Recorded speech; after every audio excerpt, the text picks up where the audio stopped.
Assalamualaikum warahmatullahi wabarakatuh.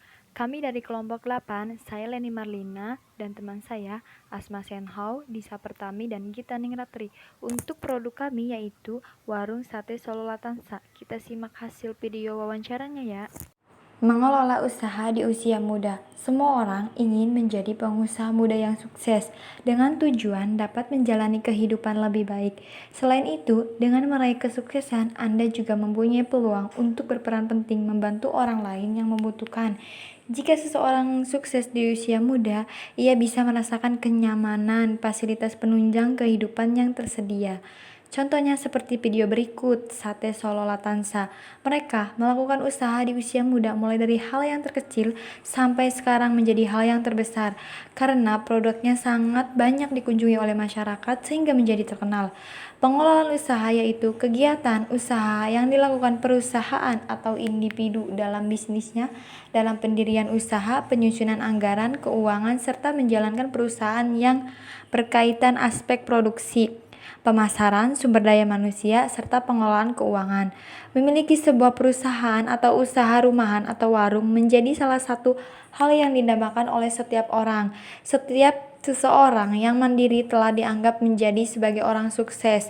Selain mampu memproduksi banyak barang atau jasa, pemilik usaha mandiri juga memiliki kesempatan untuk dikenal masyarakat dan dapat mendapat penghasilan yang berlebihan.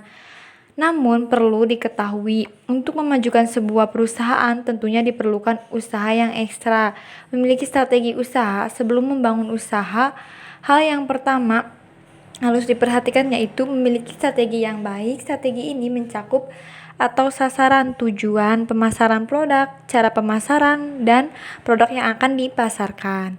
Jabarkan, jangan sampai produk yang kamu dijabarkan salah sasaran atau mungkin menjadi produk yang sudah tidak diminati masyarakat. Selain itu, kamu sebagai pemilik usaha harus mampu menjabarkan deskripsi usaha secara yang baik. Deskripsi usaha tentunya diperlukan sebagai jati diri atau identitas perusahaan. Dengan adanya deskripsi yang jelas, usahamu akan lebih dikenal oleh banyak masyarakat. Berikut di bawah ini beberapa cara atau tips sukses di usia muda yang dapat Anda lakukan jika Anda ingin sukses di usia muda. Tetapkan ujian hidup. Tips sukses di usia muda yang pertama harus memiliki tujuan dalam hidup, namun beberapa lebih memilih menghabiskan masa muda hanya untuk bersenang saja, tanpa memikirkan tampak di masa tua. Kebiasaan seperti ini sifatnya hanya sebuah kesenangan yang sementara. Ubah dan tetapkan tujuan hidup Anda ke arah yang dapat membawa Anda pada sebuah kesuksesan. Mulailah dengan cara menjadi sukses dari nol. Lebih baik investasikan waktu dan uang untuk menetapkan sebuah tujuan hidup dalam 10 atau 20 tahun ke depan. Tujuan hidup hari ini akan mempengaruhi kehidupan di masa mendatang. Mempertimbangkan plus dan minus dari setiap poin yang ingin Anda tetapkan. Pantang menyerah. Meskipun Anda mengalami kegagalan, anggaplah menjadi sebuah pelajaran untuk Anda memperbaikinya. Tetaplah menjalankan dengan tekun hingga berhasil, sebab disitulah sebuah kunci sukses di usia muda. Banyak setiap pebisnis yang selalu jatuh bangun dalam mengembangkan bisnis yang dimilikinya. Tetapi mereka tetap sukses berbisnis di usia muda walaupun harus merasakan kegagalan terlebih dahulu, karena memiliki sikap yang pantang menyerah. Selain itu, Anda harus fokus pada tujuan untuk sukses di usia muda. Cara menjadi pengusaha muda tentunya diperlukan keahlian fokus pada sebuah tujuan yang sudah direncanakan sebelumnya. Walaupun bisnis yang Anda jalankan belum sepenuhnya meraih sebuah kesuksesan, Tetapi latihlah diri Anda untuk fokus pada sebuah tujuan tersebut. Jangan biarkan pikiran lain mengganggu konsentrasi dalam menggapai sebuah kesuksesan. Tetapi bangunlah pemikiran yang positif yang dapat membawa maju dan memiliki pendirian yang tetap akan setiap keputusan. Oke, bismillahirrahmanirrahim. Assalamualaikum warahmatullahi wabarakatuh. Kedatangan saya ke sini untuk memenuhi tugas entrepreneurship yang mendatangi salah seorang wirausaha yang berada di Bekasi. Nah, sekarang kita sudah bersama Kak Diana nih, pengusaha sate. Oke, Kak Diana, boleh perkenalkan diri terlebih dahulu? Ya, nama saya Amalia Diana Fitri, biasa dipanggil Diana. Selain saya berjualan sate, saya mahasiswi Institut Ilmu Al-Quran Jakarta semester akhir. Oke, Masya Allah. Wah, makin penasaran ya sama Kak Diana ini. Sudah selain merintis usaha, melanjutkan usaha orang tuanya, selain itu juga Kak Diana berkuliah di IKI. Kemudian bagaimana Kak Diana dan keluarga memilih usaha ini, atau ada sejarah-sejarah untuk mendirikan usaha ini? Ya, jadi sebenarnya ini adalah usaha yang turun-menurun dan ada sejarahnya. Dulu di kampung ibu saya, yang mana ibu saya yang merintis usaha ini adalah desa termiskin. Kemudian penduduk kampungnya pindah ke Jakarta, ke Jabodetabek. Kemudian ketika sudah sukses, sebagian dari penghasilannya harus dikontribusikan kepada desa. Jadi alhamdulillah saat ini di desa kami untuk salah satu wujud syukur kami telah sukses dalam usaha ini, kita mempunyai monumen di kampung kami, yaitu monumen patung sate Solo. Dan usaha ini harus diteruskan ketika nanti saya punya anak atau ada adik saya, harus diteruskan. Walaupun nanti adik saya atau anak itu mempunyai usaha lain atau bekerja di bidang lain, tetapi harus mempunyai warung sate juga. Jadi memang kewajiban yang turun-menurun. Oke, Masya Allah. Ke pertanyaan selanjutnya, Kak Diana, apa sejarah, bisa dikasih nama warung sate Solo Latansa? Gimana tuh sejarahnya?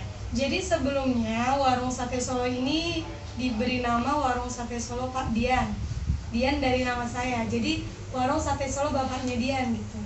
Kemudian di tahun 2013 saya masuk Gontor bersama adik saya juga. Kita masuk bareng, saya kelas 1 SMA dan adik kelas 1 SMP.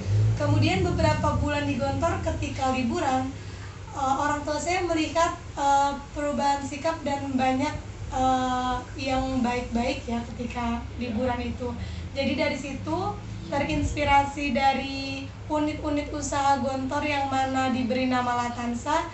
Jadi Umi dan Abi saya, orang tua saya, berpegang teguh dan mengganti dengan nama warung sate Solo Latansa, yang artinya jangan lupa. Semoga yang makan di sini tidak lupa.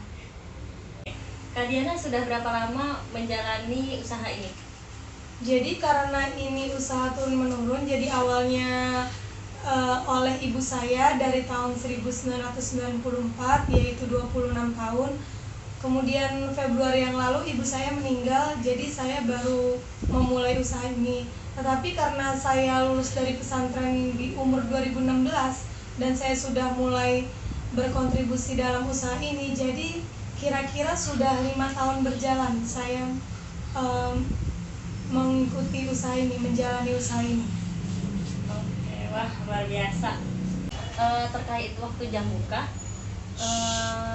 di buka warung ini itu dari jam berapa sampai jam berapa, atau ada hari-hari tertentu untuk libur, atau ada hari-hari tertentu untuk bersedekah mungkin ya, kalau misalnya usaha-usaha itu bagaimana? Jadi kalau hari biasa kita biasa buka jam 9 sampai jam 10 malam. Dan kita juga ada dalam aplikasi GoFood dan GrabFood ya. Itu pun juga sama dari jam 9 pagi sampai jam 10 malam. Lalu keterkaitan tentang libur ya. Biasanya kita itu libur malah ketika lebaran nih, hari pertama kita malah buka. Karena biasanya kita memikirkan bahwa orang-orang banyak yang tutup dan karena ke tempat saudara bosen ya makan ketupat, malah di hari pertama lebaran itu ramai, jadi kita buka. Kemudian hari pertama, hari kedua, hari ketiga itu masih ramai kita buka, hari selanjutnya baru kita libur sampai beberapa hari ke depan. Kemudian kalau libur yang benar-benar libur tidak ada. Kemungkinan seperti hari Jumat, jika ada Jumat sedekah ya kita tetap buka, cuma ya tutup sebentar saja. Dan sholat Jumat pun seperti itu, ketika ayah yang sholat Jumat ya saya tetap buka gitu.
Wah, ini pertanyaan yang ditunggu-tunggu ya. Menurut Kak Diana, apa tips-tips nih untuk usaha muda yang baru mau merintis usaha? Apa aja nih tips-tipsnya untuk merintis usaha atau untuk memulai usaha gitu? Oke, kalau menurut saya yang paling penting itu adalah niat. Karena di era seperti ini ya, sudah banyak cara untuk kita usaha tanpa modal. Contohnya seperti kalau kita sering check out Shopee, kita bisa usaha tanpa kita punya modal. Jadi kita bisa menjual barang tersebut, lalu kita tinggal klik dropship. Atau sekarang kita bisa gabung di grup-grup Telegram dan banyak grup-grup di sosial media yang mana mengajarkan kita usaha. Dan kiat-kiatnya selain niat, karena tidak luput usaha itu tidak jauh dari doa. Jadi kalau kita usaha saja tanpa doa, itu ya dinamakan sombong. Jadi kita harus tetap berdoa dan terus berusaha. Oke. Wah, luar biasa nih perbincangan kita hari ini ya Kak Diana. Terima kasih banyak sudah menyempatkan waktu untuk menjawab pertanyaan-pertanyaan dari saya. Oke, semoga para pengusaha muda yang baru mau merintis usahanya bisa menjalankan dan memulai dengan baik ya. Dan pastinya harus diridhoi sama Allah. Oke, untuk wawancara hari ini kita cukupkan sampai di sini. Terima kasih. Wassalamualaikum warahmatullahi wabarakatuh. Waalaikumsalam warahmatullahi wabarakatuh.